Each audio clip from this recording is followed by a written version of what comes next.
ही कथा केवळ मनोरंजनासाठी बनवली असून ह्याचा सत्य घटनेशी कोणताही संबंध नाही, तसा आढळल्यास एक योगायोग समजावा. नितीन आणि त्याची पत्नी सुषमा हे दोघंही मुंबईला एका उच्चगृह सोसायटीमध्ये राहायला होते. पैशांची यांच्याकडे जराही कमी नव्हती. नितीन हा खऱ्या अर्थाने डॉक्टर होता आणि सुषमा हे बँकेमध्ये मॅनेजर. एका दिवशी रात्री नितीनच्या आईचा फोन आला. त्यात नितीनच्या आईने सांगितले की यात्रा ही जवळ येत आहे, म्हणून तू सुषमाला घेऊन गावी ये. तेवढेच 4 दिवस ही तुलाही कामापासून सूट. हो, नक्की येईन. मी सुषमाला नक्की सांगेल, नितीन बोलला. त्याच रात्री नितीन आणि सुषमाने गावी जायचे ठरवले. पण तू अशी का झाली आहेस? सगळं काही ठीक आहे ना? नितीनने सुषमाला प्रश्न विचारला. त्यात तू एवढी लेट देखील आलीस, नितीन बोलला. हो, लेट आली आहे, पण काही कारण नाही. आपण गावी जाऊ. एवढं बोलून सुषमा घरी आतमध्ये गेली.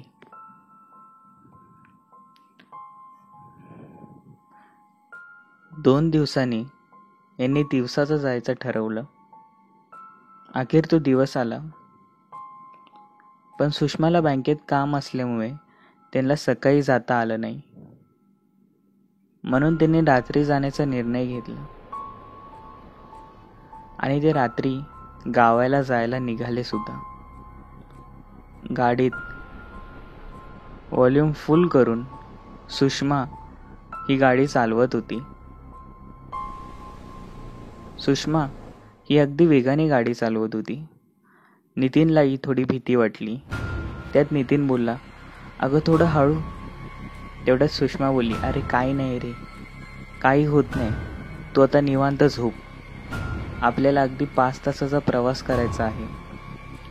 एवढं बोलून नितीन काही वेळाने झोपी गेला. 2-2.5 तास झाले असतील. नितीनच्या गावी जायला त्यांना एक घाट लागणार होता. नितीन उठ, येथून पुढे गाडी तू घे. अचानक सुषमा ही नितीनला बोलली. पण नितीन हा पूर्णपणे झोपेमध्ये होता आणि नितीनने गाडी घेण्यास साफ नकार दिला. नितीन उठला, पण नितीनने एक गोष्ट बघितली की सुषमा पूर्णपणे AC मध्ये देखील घामाघूम झालेली आहे. अगं तुला झालंय काय? अशी का झाली आहेस? नितीनने विचारलं. काही नाही, तू गाडी घेतोस का? सुषमा बोलली, अरे काही नाही, चालव. तुला बहुतेक घाट आहे म्हणून भीती वाटते, मला माहिती आहे. नितीन जरा गमतीतच बोलला आणि सुषमा ही गाडी चालवू लागली. आश्चर्याचं म्हणजे त्या घाटामध्ये कोणीच नव्हते. साधे एक वाहन देखील नाही. म्हणून नितीनलाही थोडी काळजी वाटली. गाडी ही अर्ध्या रस्त्यापर्यंत पोचली असेल आणि टायर हा पंक्चर झाला. मी तुला बोलले होते ना गाडी तू घे, पण तुम्ही काय ऐकलंच नाही.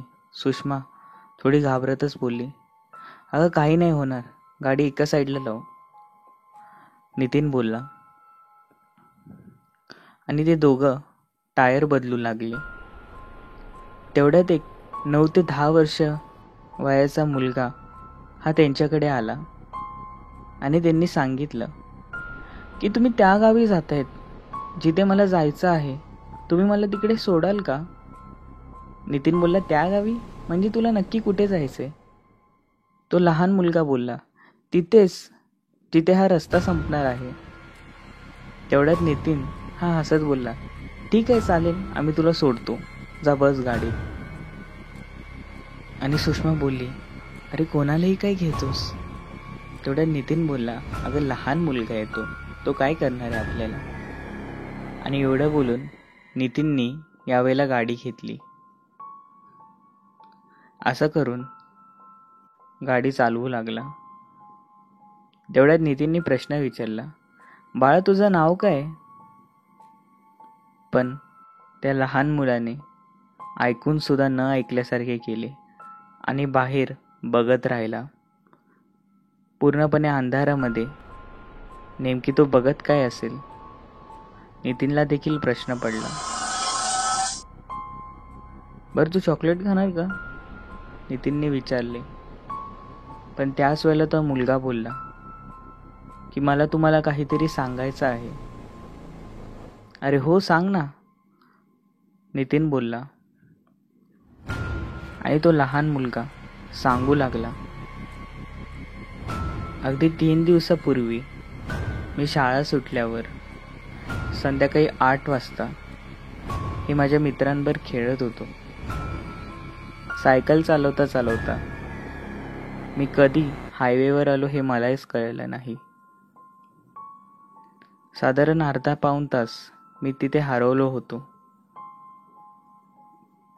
आणि तेवढ्यात माझ्या टायरची हवा निघाली. म्हणून ती सायकल आता मी पुन्हा कशी चालवणार, म्हणून मी ती चालवत नेऊ लागलो. तेवढ्यात नितीन बोलला, अरे हो बाळा, पण त्याचा आणि ह्याचा काय संबंध? पण तो मुलगा बोलला की संबंध आहे ना. मी ती सायकल नेत होतो आणि न कळतच मागून मला कधी 4 व्हीलरने चिरडले हे देखील मला समजले नाही. तेवढ्यातच नितीनने जोरात ब्रेक लावला. तू बोलतोयस काय? तुला समजतं की नाही? नितीन हा थोडा घाबरतच बोलला. आणि तो मुलगा बोलला, हो, मला समजतंय मी काय बोललोय. मला चिरडलं गेलं. आणि दुसरीकडे सुषमा ही जोरात रडू लागली. तुला रडायला काय झालंय? आणि नितीन जोरात बोलला की तू या आवाजात मध्ये का बोलतोयस? नक्की चाललंय काय? मला समजेल. सुषमा, तू का रडतेस? आणि ए मुला, तू असं का बोलतोयस? आणि नितीनने मागे बघितलं. आणि मागे बघताच त्याला केवळ हृदयविकाराचा झटका यायचा बाकी होता. त्याचे डोळे फुटणार होते असं त्याला झालं होतं. कारण की तो 8-9 वर्षाचा मुलगा हा पूर्णपणे रक्तबंबाळ झाला होता. त्याचे डोळे बाहेर आले होते. तोंडातून पूर्ण रक्त गळत होतं. आणि या अवस्थेत तो बोलला, तुला माहिती करायचंय ना, तुझी पत्नी का रडते? ती यासाठी रडते, तिने मला दारू पिऊन या अवस्थेमध्ये चिरडून टाकली. सर्वात दुर्दैवाचं म्हणजे तिने गाडी थांबवली देखील नाही. हे मी काय ऐकतोय? नितीनने घाबरतच सुषमाला विचारले. हो, हे खरं आहे. आणि आता तो माझ्या मागे लागला आहे. म्हणूनच मी तुला मगाशी गाडी घ्यायला सांगित होते. आता माझं काही खरं नाही, सुषमा रडतच बोलली. आणि न कळतच ती गाडी स्वतःहून चालू झाली. आणि नितीन हा गाडीच्या बाहेर फेकला जातो की काय अशी परिस्थिती झाली. कोणीतरी नितीनला जोरात गाडीच्या बाहेर खेचतंय आणि ती गाडी जाऊन मोठ्या दरीत पडते की काय अशी अवस्था झाली. पण त्याच वेळेला नितीन बोलला की हे बघ, जी चूक झाली ती खरंच क्षमा करण्यासारखी नाही आहे. मला माहिती आहे की तुझ्या आत्म्याला शांती नाही भेटली. तुझ्या जागी कोणीही असतं तरी त्यांनी हेच केलं असतं. पण मी तुला वचन देतो की मी नक्कीच सुषमाला कायद्याच्या अनुसार शिक्षा देईल. पण मी तुझ्यासमोर तिच्या प्राणाची भीक मागतो. तिला सोडून टाक. मी नक्कीच कायद्यानुसार तिच्यावर कारवाई करेल. नाही, एवढा आवाज मागून आला. नितीन देखील मागे बघू शकत नव्हता. दुसरीकडे सुषमा ही जोरजोरात रडू लागली होती.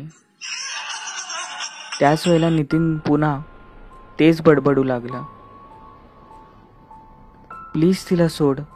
मी तुझ्यासमोर तिच्या जीवाची भीक मागतो. किमान तिच्यासाठी नाही तरी न कळत माझ्यावर तरी भरोसा ठेव. शेवटी लहान मुलगाच तो, भूत असो की मनुष्य, आपल्या मोठ्यांच्या ऐकण्यात नेहमी असतोच तो. न कळत नितीन हा पहिल्यासारखा स्टेअरिंग हलवू लागला आणि गाडी ही कंट्रोलमध्ये आली. गाडी दरी कोसळण्यापासून वाचली. दुसऱ्या दिवशी नितीन आणि सुषमा या दोघांनी पोलीस स्टेशनमध्ये जाऊन सगळं सत्य सांगितले आणि या सुषमाला कायद्यानुसार शिक्षा भेटली. आणि एकीकडे त्या लहान मुलाला नक्कीच शांती भेटली असणार, हे मात्र खरं. तर मित्रांनो, तुम्हाला ही कथा कशी वाटली नक्की सांगा. आवडली असेल तर लाईक करा, नसेल आवडली तर डिसलाईक करा आणि हो, शेअर करायला विसरू नका. आणि तुमचेही काही असे अनुभव किंवा असे काल्पनिक कथा असतील तर ते मला माझ्या मेलवर नक्की पाठवा. मी नक्की शेअर करेल. थँक्यू.